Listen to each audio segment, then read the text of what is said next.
नमस्कार, मैं हूं आपके साथ सोनम राय। बुलेटिन की शुरुआत करेंगे। देहरादून में सहसपुर थाना क्षेत्र में देर रात पुरानी रंजिश के चलते दो पक्षों में मारपीट हो गई और एक दूसरे पर धारदार हथियारों से हमला कर दिया। मारपीट की यह घटना सीसीटीवी में रिकॉर्ड हो गई और हमले में 3 भाई गंभीर रूप से घायल हो गए। सभी को हरबटपुर के लेहमन अस्पताल पहुंचाया गया। मुख्यमंत्री पुष्कर सिंह धामी ने घटना की निंदा करते हुए कहा कि राज्य की शांति और सामाजिक सौहार्द बिगाड़ने की कोशिश करने वालों को बख्शा नहीं जाएगा। उन्होंने कहा कि जो कानून की चुनौती देगा उसे दंड मिलेगा और भविष्य में कोई ऐसी हरकत ना करे, पहले सोचेगा। सीएम ने कहा कि दोषियों के खिलाफ सख्त सख्त कार्रवाई की जाएगी। करेगा भाइयों बहनों, अब उत्तराखंड की ये व्यवस्था, यहाँ का प्रशासन पूरे व्यवस्था के तहत, कानूनों के तहत उसके खिलाफ सख्त से सख्त कार्रवाई करेगा, कठोर कार्रवाई हम करेंगे। देहरादून में भी इस प्रकार की घटना हुई है। हम सारे कानूनी पहलुओं का प्रशासन वहां पर अध्ययन कर रहा है और उसके बाद वहां भी सख्त कार्रवाई की जाएगी। किसी को छोड़ा नहीं जाएगा। जो भी अपराधी है वो अपराध करके बच नहीं पाएगा। ये हमने ऐसी व्यवस्था को सुनिश्चित करने। नैनीताल विश्व प्रसिद्ध कैची धाम मेले को लेकर जिला प्रशासन ने तैयारियां तेज कर दी है।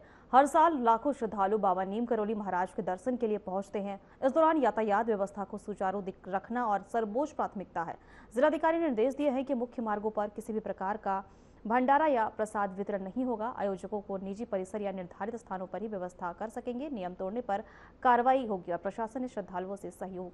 15 जून को आयोजित होने वाले कैची धाम महोत्सव को लेकर टेम्पल कमेटी ट्रस्ट के साथ जिला प्रशासन, पुलिस प्रशासन की व्यापक परिचर्चा हुई है।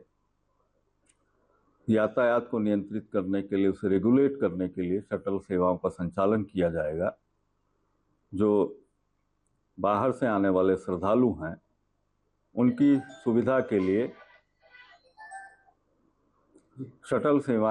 सहसपुर थाना क्षेत्र में दो संप्रदाय के बीच खेत पर पानी लगाने को लेकर शुरू हुआ विवाद खूनी जंग में तब्दील हो गया, जिससे पूरे क्षेत्र में तनाव फैल गया। कुछ युवकों ने गांव में इकट्ठा होकर एक युवक पर जानलेवा हमला कर दिया। मारपीट के बाद गंभीर रूप से घायल एक युवक की इलाज के दौरान मौत हो गई, तो वहीं जबकि 2 अन्य युवक गंभीर रूप से घायल हैं। वहीं लहूलुहान हालात में घायलों को नजदीकी अस्पताल में भर्ती कराया गया है। पूरे क्षेत्र में घटना के बाद आक्रोशित लोगों ने गांव में पहुंचकर प्रदर्शन शुरू किया है। वही प्रदर्शनकारियों की मांग है कि आरोपियों के खिलाफ सख्त से सख्त कानूनी कदम उठाए जाए। घटना की सूचना मिलते ही मौके पर विधायक पहुंचे मुन्ना सिंह चौहान और बताया कि आपराधिक प्रवृत्ति के कुछ तत्वों ने इस वारदात को अंजाम दिया। विधायक मुन्ना सिंह चौहान ने पुलिस प्रशासन को मामले में आरोपियों पर कार्रवाई के सख्त निर्देश दिए हैं। नहीं, वो वजह वगैरह तो मुझे नहीं मालूम और वजह भी कोई बहुत सीरियस नहीं है। सामान्य बात हो सकती है। कोई अभी चलते फिरते यहाँ कह रहा था कि वो पानी का नाली इधर उधर वो फलाना, लेकिन ऐसा नहीं है। ये अल्टरकेशन की कोई बात हो सकती है। ये जो एलिमेंट है इनके खिलाफ लगातार शिकायतें होती रही है और मुझे ये भी मालूम पड़ा और ये भी मैंने आज उच्चाधिकारियों को कहा है कि जरा ये भी देखिए इन एलिमेंट के खिलाफ यदि गांव वालों की शिकायतें पहले थी या इस परिवार की पहले से शिकायत थी और यदि थाना पुलिस ने कोई कार्रवाई नहीं की तो ये थाना पुलिस में जो बैठे हुए लोग हैं फिर उनको भी सिखाया जाएगा कि नौकरी किसे। देखिए, आज साए ग्राम बैरागी वाला पड़ता है थाना सहसपुर क्षेत्र में, तो वहाँ पे 2 पक्ष जो कि एक ही गांव के रहने वाले थे दोनों, तो वहाँ पर खेत में पानी लगाने को विवाद होता है और फिर वो उनके जो घर हैं सड़क पर फिर दोनों के बीच में मारपीट हो जाती है, जिसमें एक पक्ष के द्वारा जो है दूसरे व्यक्ति को गंभीर रूप से घायल कर दिया जाता है और दौराने इलाज घायल व्यक्ति जिनका कि नाम विनोद कुमार था, उनकी डेथ हो गई थी। इस संबंध में जैसे पुलिस को सूचना मिलती है तत्काल पुलिस के वरिष्ठ अधिकारीगण और बाकी आसपास के थानों की पुलिस फोर्स तुरंत मौके पर पहुंचती है। क्या प्रकरण है? देखिए, ये बहुत ही दुखद घटना है और हम परिवार के साथ खड़े हैं। जिस प्रकार से एक मोब बना करके एक व्यक्ति की हत्या की गई और 2 लोगों को घायल किया और अगर कुछ लोग बीच में आते तो शायद से पूछ रहे क्या मामला है, सबको पता है। जिहादी मानसिकता के लोगों ने कम से 15-20 लड़कों ने इकट्ठा होकर के हमारे जो भगत जी हैं उनके बेटे को मार दिया है और हथौड़ों से मारा है और उसके साथ में उसके 2 भाई और हैं जो अभी लेमन में आखिरी सांस ले रहे हैं। क्या बताओ जिएंगे या मरेंगे? इस तरह की मानसिकता से हम चुप बैठेंगे? हम चुप बैठेंगे? हम भी या तो मरेंगे या मारेंगे। हम चुप बैठने वाले नहीं है। इस तरह की मानसिकता सीएम पुष्कर सिंह धामी खटीमा दौरे में पहुंचे हैं। क्या कुछ कह रहे हैं, आइए आपको सुनाते हैं। महत्वपूर्ण होते हैं, मैं ऐसा मानता हूँ। तो उस दृष्टि से बहुत सारी संभावनाओं के द्वार आपने खोले। पूरन जी ने तो बहुत अच्छा, मेरा ये तो बहुत मेरा बड़ा पसंदीदा विषय है कि मैं इस पर काम कर रहा हूँ लगातार। आप देख रहे होंगे कि यहाँ पर शारदा कॉरिडोर बन रहा है अभी, और शारदा कॉरिडोर का जो क्षेत्र है उसमें खटीमा का क्षेत्र भी काफी सारा आ रहा है। और ये बनखंडी महादेव का जो परिसर है, आगे चल के लोग उसको भी देखने के लिए, उसमें भी हम लोग अच्छा काम बना रहे हैं। नानक मता साहब हमारे पास में है। हल्द्वानी में पूर्व कैबिनेट मंत्री और वरिष्ठ कांग्रेस नेता स्वर्गीय इंदिरा हृदय ने पंचम पुण्यतिथि पर श्रद्धांजलि सभा आयोजित की और कार्यक्रम के विभिन्न राजनीतिक दलों के नेताओं और जनप्रतिनिधियों और आम लोगों ने उन्हें श्रद्धासुमन अर्पित किए। वक्ताओं ने उत्तराखंड और विशेषकर कुमाऊं के विकास में उनके योगदान को याद किया। उन्होंने कहा कि इंदिरा हृदय जनहित, विकास और सौहार्दपूर्ण राजनीति की मिसाल हैं। इस दौरान उपस्थित लोगों ने उनके चित्र पर पुष्प अर्पित कर 2 मिनट का मौन रखा और उनके आदर्शों पर चलने का संकल्प लिया। हर व्यक्ति श्रद्धा के साथ, और चाहे किसी भी दल का व्यक्ति हो, सबको आमंत्रित हम लोग करते हैं। सब प्यार से, सद्भाव से आते भी। हल्द्वानी की राजनीति का स्वरूप भी रहा है। चाहे पंडित नरेंद्र तिवारी जी की बात करी जाए, चाहे स्वर्गवासी माता जी की बात करी जाए, हम लोगों ने संबंध लोगों से ऐसे बनाए कि हर व्यक्ति सम्मान पूर्वक और सौहार्द पूर्वक यहाँ पे राजनीति करने की एक परंपरा जो है उसे ज्वलंत करता है। तो इसलिए वही परंपरा 5 साल हो गए, समय बलवान है और ऐसे भागता है, पता भी नहीं लगता है। ऐसा ही लगता है कि कल ही वो दिन था। तो हमेशा हमेशा याद किया जाएगा। वो एक राजनीतिक योद्धा थी। उत्तर प्रदेश से लेकर उनका सफर उत्तराखंड तक रहा और बड़ा सराहनीय रहा। विकास की पुजारी थी। हर वर्ग उनसे जुड़ा हुआ था, चाहे सामाजिक हो, चाहे धार्मिक हो, चाहे संस्थाएं हो, शिक्षक संस्थाओं से लेकर जितनी थी, वो सब आदर करती। वो इंदिरा हृदय से सबको सीखने को मिलता था। हम लोगों ने बहुत कुछ सीखा उससे, संसदीय परंपराओं में बहुत कुछ सीखा है। मैं उनको आज श्रद्धांजलि अर्पित करने के लिए आया हूँ। श्रीमती इंदिरा हृदय क्षेत्र की नहीं, पूरे प्रदेश की बहुत वरिष्ठ नेता थी। समाज के कामों में उनका बहुत बड़ा योगदान है। और मैं जहाँ विपक्ष का आपस के प्रतिद्वंदी होने के बावजूद भी हमारा एक भाई बहन का जैसा प्यार था, बड़ा आत्मीय प्यार था। मैं जब वो मंत्री थी तो मैं उनके यहाँ कई बार यहाँ होटल पर आके भी उनसे काम करा के लिए, जबकि आज की राजनीति में ऐसा दिखाई नहीं देता। लेकिन उन्होंने बहुत अच्छा समय बिताया। मैं उनके परिवार की उज्जवल भविष्य की कामना करता हूँ। नेतृत्व करता अच्छी प्रतिनिधि और उनकी नेतृत्व क्षमता को हर कोई जानता है और मुझे उनके संग कार्य करने का लंबा अवसर रहा। अच्छा तालमेल रहा। शहर के विकास में उनके साथ मुझे कदम से कदम चलकर काम करने का अवसर मिला। और हम प्रतिनिधि लोग हैं, चाहे कांग्रेस के हो, भाजपा के हो, और वो एक वरिष्ठ प्रतिनिधि थी। मैं उनका हृदय से बहुत सम्मान करता हूँ और उनके साथ कार्य करने का अवसर के कारण में मैं गौरवान्वित महसूस करता हूँ। जी को एज ए पत्रकार जब भी हमने कवर किया, चाहे विधानसभा में हो, यहाँ हो, एज ए नेता प्रतिपक्ष उनको देखा। कांग्रेस उनकी 2 खासियत जो मैं उनसे तब भी कहता था कि उनको जो संवैधानिक ज्ञान था और दूसरा जो उनका अपना एक व्यक्तित्व था, संविधान का हो चाहे पार्लियामेंट्री, मतलब जो अपने विधानसभा के अंदर हाउस चलाने का जो उनका ज्ञान था, वो चीजें जो वो उसके माध्यम से वो पूरे देश में जानी गई और आयरन लेडी ऑफ उत्तराखंड में उनको कहा गया। और मैंने उनके कई इंटरव्यूज किए, उनको नजदीक से जाना, तो मुझे पता चला कि हमारे उत्तराखंड में एक ऐसी कांग्रेस की नेत्री भले ही वो हो, लेकिन एक ऐसी नेत्री है जिनको जितना विधायी ज्ञान था, जितना संवैधानिक ज्ञान था और जितना एज ए वित्त मंत्री रहते हैं उन्होंने कार्य किए। श्रीमती इंदिरा हृदय से एक कर्मठ, मेहनती, लगनशील, दूरदर्शी, हर प्रकार से मेरा कहना चाहिए परिपक्व एक नेता होता है। परिपक्वता जिसमें होती है वो इंदिरा हृदय जी में थी। उन्होंने इस हल्द्वानी, अगर मैं हल्द्वानी की बात इसलिए कह रहा हूं कि हल्द्वानी में उनका, जहां पर मैं ये बातें रख रहा हूं, ये सौरभ होटल है। और आज यहाँ पर सैकड़ों लोग केंद्र और राज्य सरकार की उपलब्धियों को जनता तक पहुंचाने के लिए बीजेपी द्वारा चलाए जा रहे जनसंपर्क अभियान को लेकर राजनीतिक बयानबाजी तेज हो गई है। कांग्रेस ने इस अभियान को चुनावी तैयारियां करार देते हुए सवाल उठाए, तो वहीं भाजपा ने कांग्रेस के आरोपों को खारिज करते हुए कहा कि सरकार की जन कल्याणकारी योजनाओं का लाभ समाज के अंतिम व्यक्ति तक पहुंचा है। वहीं भाजपा का कहना है कि विकसित भारत के संकल्प को साकार करने के लिए देश भर में व्यापक जनसंपर्क अभियान चलाया जा रहा है और कार्यकर्ता जनता के बीच पहुंच रहे हैं।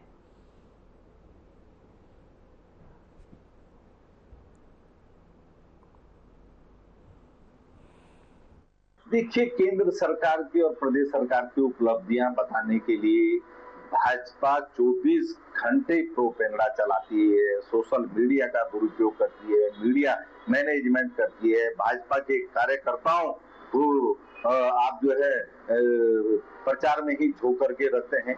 उसके बाद भी अगर जनसंपर्क अभियान भाजपा सन 47 के बाद से 2014 तक बहुत लंबी अवधि तक कांग्रेस की सरकारें रही, कांग्रेस की सहयोगी सरकारें रही, लेकिन ना तो कभी सरकारों ने जनता के द्वार पर जाकर उनका दुख सुख पूछा और ना ही अपनी उपलब्धियों को जनता के बीच में जाके उन्होंने इतने लंबे वर्षों तक चर्चा ही की, क्योंकि उनके पास कहने का। प्रधानमंत्री नरेंद्र मोदी की तुलना जवाहरलाल नेहरू से किए जाने पर कांग्रेस ने कड़ी प्रतिक्रिया दी है। कांग्रेस प्रदेश प्रवक्ता शिषपाल सिंह विष्ट ने कहा कि नेहरू का व्यक्तित्व और देश के निर्माण में उनका योगदान अतुलनीय रहा है। उन्होंने कहा कि कार्यकाल के लिहाज से तुलना की जा सकती है, लेकिन व्यक्तित्व और योगदान के मामले में नरेंद्र मोदी नेहरू के आसपास भी नहीं है। विष्ट ने आरोप लगाया कि मोदी सरकार की नीतियों से जनता परेशान है, जबकि नेहरू ने देश को मजबूत नींव रखी थी। देखिए, नेहरू जी का व्यक्तित्व जितना बड़ा था, उनकी पूरी दुनिया में प्रशंसा होती है। उन्होंने जिस तरीके से सामाजिक एकता के लिए बिना भेदभाव के शासन किया और इस देश की आजादी में भी नेहरू जी का अतुलनीय योगदान रहा है, वो पूरा देश जानता है, दुनिया जानती है। देश की आजादी के लिए लगभग 11 साल उन्होंने देश के कारागारों में काटे हैं। नेहरू जी से अगर मोदी जी की तुलना हो रही है तो निश्चित तौर पर जो है जनता भी जानती है कि देहरादून में प्रेस क्लब के स्वाभिमान मोर्चा के प्रदेश अध्यक्ष बॉबी पवार ने चक्राता विधानसभा क्षेत्र में विधायक निधि के दुरुपयोग के आरोप लगाए हैं।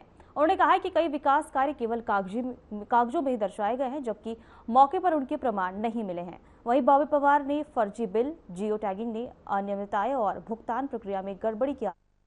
ये जो प्रेस कॉन्फ्रेंस थी चक्राता विधानसभा में, जो विधायक निधि की जो बंदर बांट हुई है, जो अनियमितताएं उसमें हुई है, ये उसको लेकर थी और उसमें तमाम प्रकार की अनियमितताएं हुई है। वहाँ पर जो विधायक निधि जो बांटी गई है, कहाँ पर निर्माण हुए हैं उसके फोटो नहीं है, जहाँ पर फोटो है वहाँ पर वास्तविक जगह के फोटो नहीं है जहाँ पर निर्माण होना था। और इसके अलावा जो उसमें बिल लगे हुए हैं, जो बिल्डर्स हैं, वो उनके बिल जो लगे हुए हैं बिना जीएसटी के बिल लगे हुए हैं, फर्जी बिल लगे हुए हैं, कई तो फर्जी जीएसटी नंबर चढ़ाकर बिल लगे हुए हैं। 2027 की विधानसभा चुनाव को लेकर कोटद्वार विधानसभा क्षेत्र में पूर्व सैनिक की भूमिका एक बार फिर चर्चा में रही है। क्षेत्र में पूर्व सैनिक, सेवारत सैनिकों और उनके परिजनों की संख्या 37,000 से अधिक बताई जा रही है।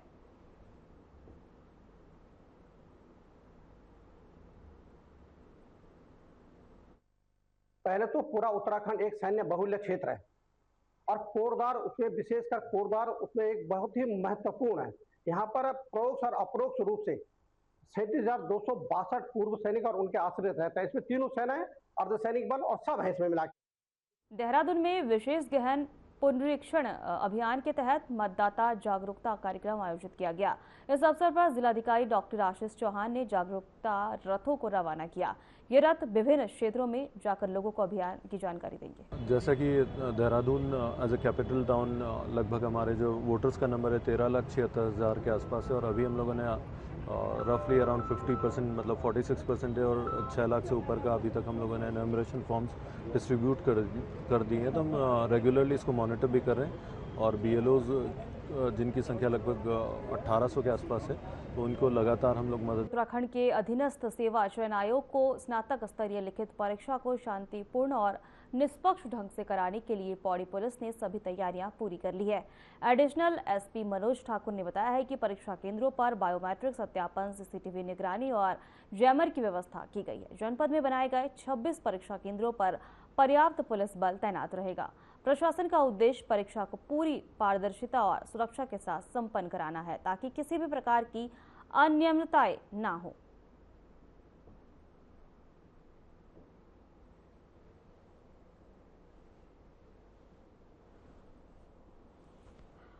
बनाए गए यूपी ट्रिपल एसएससी से, और इसमें हर एक सेंटर पे 3-3 हमारे जो कर्मचारी हैं एसआई रैंक, एडिशनल एसआई और कांस्टेबल रैंक के रहेंगे। साथ में एलआईयू की भी चेकिंग फिस्किंग की जाएगी। हर एक सेंटर पे आयोग द्वारा कैमरे भी, एआई पावर्ड कैमरे लगाए जा रहे हैं। और उससे पहले जो है हमारे आज जैसे हरिद्वार के भगवानपुर थाना पुलिस ने कार्रवाई करते हुए एक अंतर्राज्यीय वाहन चोर गिरोह का पर्दाफाश किया है। पुलिस ने 3 आरोपियों को गिरफ्तार कर उनके कब्जे से चोरी की 12 मोटरसाइकिल बरामद की है। एसपी नवदीप सिंह के निर्देश पर चलाए गए अभियान के तहत पुलिस ने सीसीटीवी फुटेज और अन्य तकनीकी साक्ष्यों के आधार पर आरोपियों को पकड़ा है। गिरफ्तार आरोपियों में एक पर पहले से कई गंभीर मुकदमे दर्ज हैं।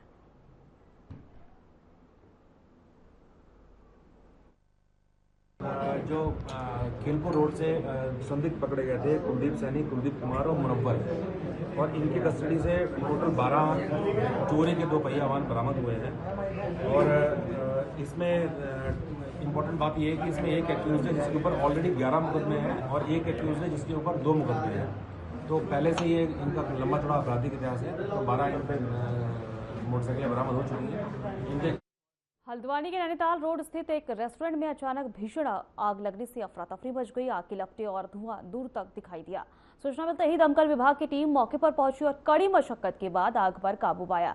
घटना में किसी प्रकार की जनहानि नहीं हुई है। हालांकि रेस्टोरेंट हमको जैसे ही सूचना मिली है आग लगने की कि MVPG कॉलेज के पास में आग लगी है, तो तत्काल प्रभाव से हमारे वाहन जो है वहां से रवाना हुआ और मौके पर पहुंच के बिल्कुल जो भी इनके अग्निशमन विभाग के मानक हैं किसी भी एनओसी को जारी करने के, जारी करते समय भी उनको इसका ध्यान देना चाहिए। और अगर पूर्व में एनओसी जारी हुई है वो अल्मोड़ा में द्वारा हाट में एक चलती कार में अचानक आग लगने से अफरा तफरी मच गई है। जानकारी के अनुसार कार में सवार बैंक कर्मचारी गोचर से हल्द्वानी जा रहे थे, तभी रास्ते में कार अचानक बंद हो गई। जांच करने के पर इंजन से आग की लपटें निकलती दिखाई दी।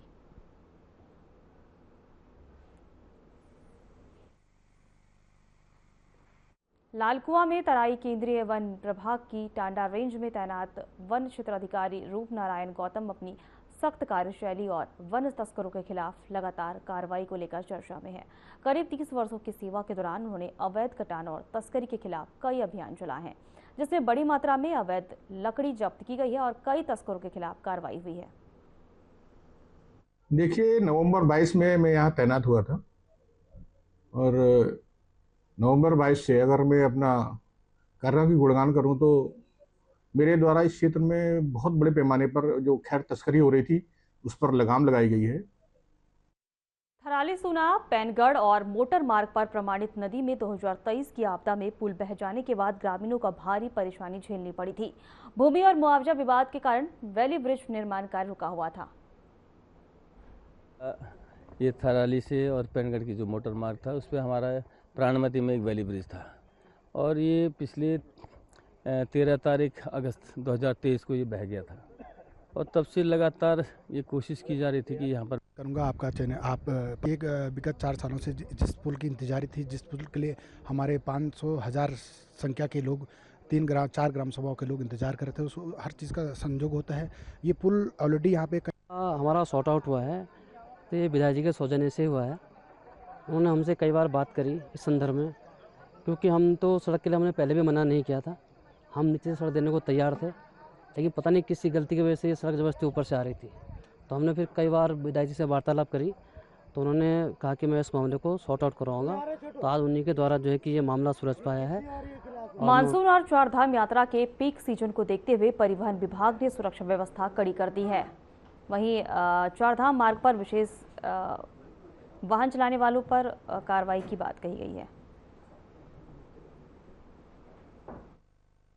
दृष्टिगत हमारी जो चेक पोस्ट हैं वो तो अभी भी अपनी स्थापित की गई हैं और वो इसी उद्देश्य से भी हैं कि यात्रा काल में वो यात्रा वाहनों के संबंध में चेकिंग करती हैं और आपदा के समय या फिर एक्सेसिव रेन के टाइम पर अगर ऐसी कोई सूचना मिलती है तो हमारी चेक पोस्ट के द्वारा भी प्रसारित की जाती है और वहाँ से भी हम वाहन स्वामियों को इस संबंध में आगे के लिए एक तरह से सूचित कर देते हैं और कई बार अगर आगे नहीं भेजना है तो हमारी चेक पोस्ट से भी वापस भेजे जाते हैं।